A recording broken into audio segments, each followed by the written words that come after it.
Trojans Live is brought to you by Monster Energy, Sean, the official energy drink of USC. It's 6:15 at the night. Chug. Gets me through my Mondays. Long Monday, Monster Energy. We're already through. You're not going to be able to fall asleep tonight. Unleash the beast, Sean.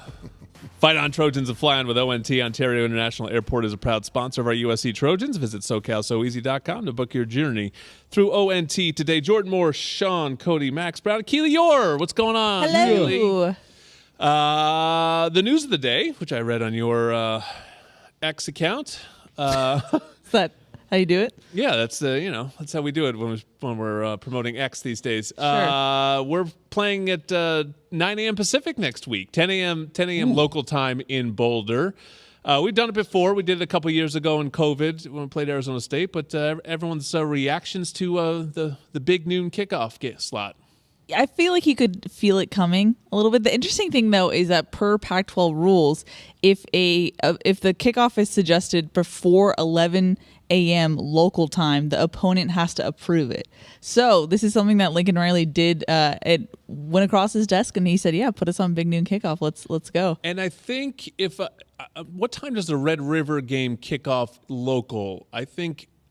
That sounds definitely right. before Yeah. noon, maybe 11 a.m., but maybe 10 a.m. But I think maybe 11 a.m. I'm not sure if they're central time zone, but so I do think he is used to it in that regard. Yeah. Yeah, a couple thoughts there. One, you can't have it both ways as a Pac-12 fan. You can't complain about Pac-12 after dark and then also Sure. complain about the early slots because the whole world's going to see USC, which is great. Not that we need to worry about brand equity, but the whole world's going to see us. And then two, I found it interesting talking with Lincoln on the side. I believe his practice schedule is not the same every day, in that guys practice at different times. And I remember when I was here, the concern if you had a really early game and you were a night practicing team, was that a huge adjustment for your team? Maybe not as much for this squad because they're used to those different slots. I don't know if that to be the exact case, but... So in fall camp, they did like 6 a.m. practices. Okay. Now they do afternoon practices. It varies by like an hour or two, but it's afternoons right now. So. Ooh, 9 o'clock, man. That big fella's going to have to get my Monster Energy going, man. I'm going to have to be... No Monster Energy the night before. You got to sleep. I mean, as an old guy, I'm all in. Yeah, I'm like, hey, we're going to be home by a decent time. And Oh, I that's love it. much easier on me than this week when the team won't get back I till just 2 got to a.m. get the or vocal something. She cords is warmed pissed. up nice and early. I like the morning start, like you said. You get going. When I was a player, I loved playing early. I liked getting it going. You wait in the hotel all day, Max. It's just the worst thing. If you could play early and get it going, your energy's high. That's the best time. But how do you do eating prior to a game that early? Yeah, a lot of pasta at 6 a.m. How's that go down? 6 a.m. pasta. Yep. Can't be doing eggs. egg. You can't do eggs Those that eggs. close to game time. No. No. Yikes. Guy, I was egg If you do guy. eggs that morning, close to noon, game and time, night. all the stalls are gonna have Omelet bar? Come on, Rose omelet behind bar you. time. TMI. Well, the opponent this week is Arizona State, and I guess it's sort of like an escalating schedule, but it is a slowly escalating schedule here. We might be working from 12 down, through the 11, 10, to the back of the league a little bit. They had a rough one against Fresno State, -8 turnover margin in one game. Goodness. They lost Jaden Rashada, so USC will likely see Drew Pine, who played very well against USC last year as the Notre Dame quarterback. I mean, I heard on Twitter, which you take that for a grain of salt, but I saw like Sponsored by Twitter? fourth and X. fourth and fifth string could be a potential on Saturday for quarterback for ASU, and They're just open competition. You think? their offensive line is decimated right Well, that's now. why you have to get new quarterbacks in there. Offensive line. Fair. That's put the pieces together there, Sean. But it's going to be a field day for USC's front seven, I believe. And that's why if you see Drew Pine, it's one thing to play with Notre Dame when you have a running game and those tight ends. I think that's why Drew Pine was efficient a year ago. It's not the case with Arizona State. I mean, so much news was brought about Colorado turning over their roster. ASU wasn't to the Colorado level, but a lot of new faces in there. And first-year head coach, we talked about how young he is, entirely different temperament than Lincoln Riley. If Lincoln Riley is, very stays at level 5, Kenny Dillaham's always at a level 9 or 10, which when you're losing and then you combine that with the yelling and the get after you type of temperament, makes for an interesting time for Arizona State. I think this game is more about the Trojans again. I mean, the first 3 games obviously about the Trojans, but this game specifically, I think you're going on the road for the first time, and that's like we talked to Lincoln about. It's always a challenge. Doesn't matter your captains. You have to get everyone on the same page when you're on the road, and that's tough. It's everything. It's not just the football game. It's the build-up. It's the travel. It's the what do I wear. It's the where am I supposed to be for the young guys, and so it's all that stuff that's encompassing, and it's good. Maybe it's not a super challenging game because like next year with LSU first game, I mean, you got to start. Yeah. You got to start that road trip fast early. But this year, you're kind of like you said, you're building into it, and it's a good road trip. I think for the first one. Tough place to play. I loved playing there. Why? It's hot. Won't be hot. I mean, it's 7:30. It'll be nice. Yeah. There's a portion of the stadium where you walk from outside, and then you have to like walk through the concession stand to then get to the field. And that concession stand smelled exactly like where my high school state championships were played. God, sense is So the very nostalgic. specific. Oh yeah. No, I love playing, and it's like it wasn't that hot when I was there. I don't know how it's going to be this week. Well, you played in the 03 game. It was hot, and you guys fell behind early. The 03 and 05 were probably the 2 most memorable games at ASU, maybe in the last. I loved it because years. Andrew Walters was just a statue back there, and we used to just have a field day. He's going to be right there, and we're going to go get him. It's going to be that's what I loved about it. I mean, it was hot, and Lindale ran for a lot of yards. Matt Leinart, little come out party for Matt Leinart. We got hurt. Well, he came back running out. He was like Paul Pierce that game. So it's Matt that's Leinart not a compliment. If you're getting the Paul Pierce, that was a veiled shot. Veiled shot. Yeah, probably our last time playing at Arizona State, at least for a while. Any memories? Any sort of thoughts on the USC ASU game? I mean, Lane Kiffin was sort of in the news this week. That was the last game that he coached at USC. Was at ASU. No, I'm trying to think of anything notable good for USC. I don't know. It's been an interesting time at ASU. What were your games at ASU that you?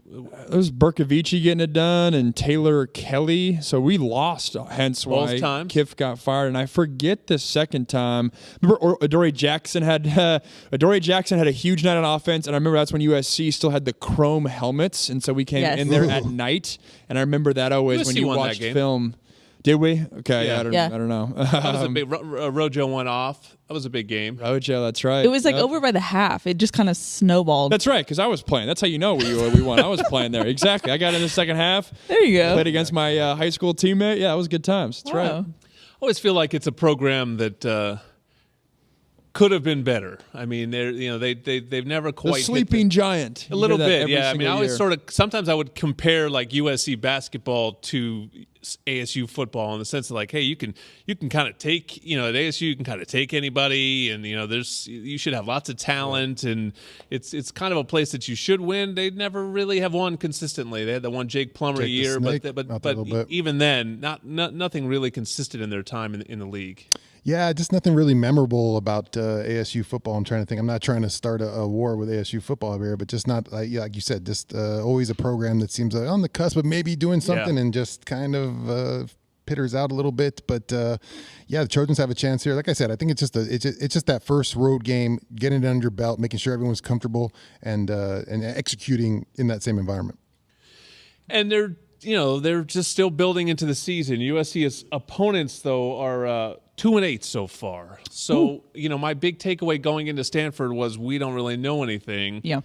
Still feel like we probably have things to learn. I'm not sure we're going to learn them on Saturday, but it feels like no matter who the opponent, when you play a 49-3 half, you're pretty good. Yeah. That's all you can do. That's all you can do, right? So you sort of did the best, but man, you just know it's coming, and that's the weirdest thing about this season. This isn't like, hey, it's not a great opponent this week, and there's only a couple down the road. It's like, oh no, it's all of a sudden going to go from who knows to just ranked teams the rest of the way, kind of thing. Yeah, it's for me the goalposts keep moving because I thought Colorado was going to be a bigger test. I don't know if I feel the same way after watching them against Colorado State. No. Put her on the list, Prime. No. Put her on the list. No. I'm just saying. You're giving Are you guys done throwing me under the bus here? No, I'm just. I just think, did you see even Mom got into it this week? Mom was part of the speech. Like maybe Deion's mom's going to yell at you. Who knows? That's fine. Maybe The Rock? Oh, goodness. That'd be fun. They though. posed Yeah, that'd be worth it. They posed that question to the Fox Big Noon kickoff squad, and none of them answered it. Like, how far can Colorado go? They're all None afraid. of them answered it because they Just go all Kermit the knew Frog here. that exactly they're going to be clipped out. But it is kind of an interesting week, and we'll talk about this on the Trojan Tailgate show. We're going to know a lot more about everyone else by the end of Saturday. We may not know more about USC, but we're going to see Colorado at Oregon. And you know, we may be sitting here next Monday going, whoa, wait a second. They hung with Oregon up in Eugene, in which case it's a huge test for USC. Or maybe they get exposed. But there's several teams. Notre Dame's playing Ohio State. It's on USC's schedule. Washington State, Oregon State. USC doesn't play either, but they play each other. UCLA plays Utah. Yeah. Some answers are starting to come this weekend. Yeah, and we'll be sitting here going, wow, Deion was right for calling out Keeley. No, just kidding. hopefully not. I can't wait for that. I really hope that happens. Just the calling out. I guess Colorado would have to win for that to happen, so we don't want that. But I do look forward to any Keeley Deion Sanders confrontation. That sounds like I don't. great situation for our show. All right, we're back with Sean's favorite segment, the over-under, to wrap up Trojans Live next. Trojans Live is sponsored by Pechanga Resort Casino, proud partner of USC football. And our over-under is presented by Pechanga Resort Casino, proud partner of USC Athletics. Jordan Moore, Sean Cody, who's really getting into the over-under these days. Max Brown, Keely Yore. All right, Sean, I actually sort of took one from your book this week As you should. because I'm not putting it on a half. I'm going to put it on a whole number, okay? There are 8 teams currently ranked in the Pac-12. Okay. That is 2/3 of the league, Sean. Over-under 6, which means you can't have 6. So over-under 6 And that will finish the season in the top 25. Ooh. I will take So 5 or fewer, 5 or fewer. 7 or more. So I like 6. I bet you do. Yeah, I that's thought tough. about that. It was going to be 6.5, and I was like, you know what? Sean's just going to take the under and say 6. So we're going to put it at 6. Yeah, I'll take. You know what? It's the goodbye tour in the Pac-12. I'm going to give us the 7th one. I'm going over, Jordan. I'm going under. Not because of quality of teams, but there's just not the cakewalk wins in the Pac-12 this year. Ironically, we have the 2, it looks like, maybe Cal, but Cal actually showed up well 2 weeks ago. But it just feels like we're a recipe for like 4, 7, and 5 teams that are going to be like right on the outside looking in, and I think we're below it. Did you see Arizona's schedule? I know you're big on Arizona. Yeah. Brutal. I saw. Yeah, somebody tweeted, "Enjoy this week because this week they have Stanford, I think, at home, and then I think they have 8 straight ranked. They're Exhibit A. They could be the best 5-7 team in America. They might be 4 and 8. If that's a 4-8 team, Right. That's a bowl team. That roster's a bowl roster. They could be 4-8. 4 and 8 with a quarterback that would start for Alabama. Quarterbacks are for Alabama, NFL left tackle, receivers that are legit. Like Yeah, T-Mac made a heck of a catch. Yeah. Last week. I saw that. Big Did you say T-Mac over fan. under? under with 5. One thing remains true always: Pac-12 cannibalism. Yeah. So I am going to take the under. Yeah, and I think that probably is what it comes down to. I'll take the under as Oh, well. over, guy. Since when do you participate? Or do you? Let's go 7. They want me to participate because there's now accountability. Executive producer Drew DeHart's word of the year. We and love so accountability. He's taking notes, and so I have to chime in. And Good. if you don't bat over 500, that's Keely's spot next year. He's coming back to week 4's Trojan Live to remember who. But I like Over 6. under? I like he's there's a doc. There's a Hi, document, Drew, Sean. if he's I watching. like 6. So if there's 5, who are your 5?